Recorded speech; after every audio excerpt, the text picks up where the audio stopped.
Guys এখানে পাখির বাচ্চাটা পড়ে গেছে রাত্রিবেলা, যখন আমি ঘরের ভেতর দিয়ে বেরিয়েছি। এখানে একটা পাখির বাচ্চা পড়ে আছে।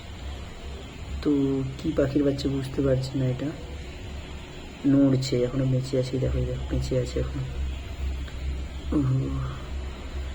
কোথা থেকে এসে পড়লো বুঝতে পারছি না, চোখও ফোটেনি এরকম, চোখটা দেখো, এই দেখো চোখও ফোটেনি এর। কষ্ট পাচ্ছে খুবই, কিছু ব্যবস্থা করতে পারি কিনা। কোথা থেকে উড়ে এসে পড়ছে এখানে আশেপাশে।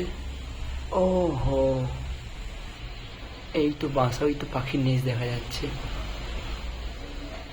কত উপর থেকে এখানে নিচে পড়েছে, বাপরে। দেখি উপরে তোলার ব্যবস্থা করি ততক্ষণ। যাই হোক, মইটা নিয়ে চলে এসেছি, চলো উঠি।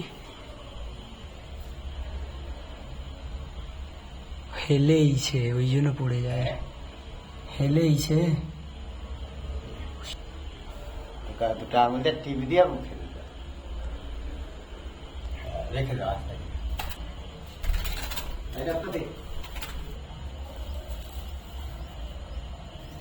টাননি, হেলেইছে, আর বাঁচবে কিনা সন্দেহ।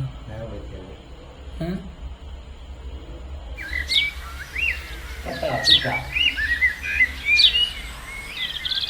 মরে যাবে মনে হয় গো।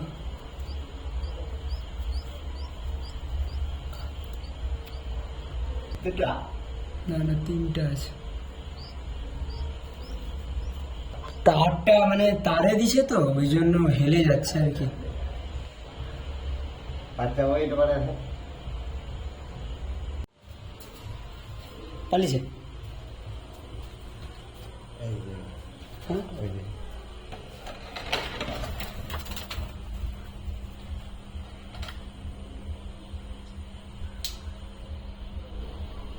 থাকো, চলে আসবে, চলো। এতটা রাজন সেই কাজ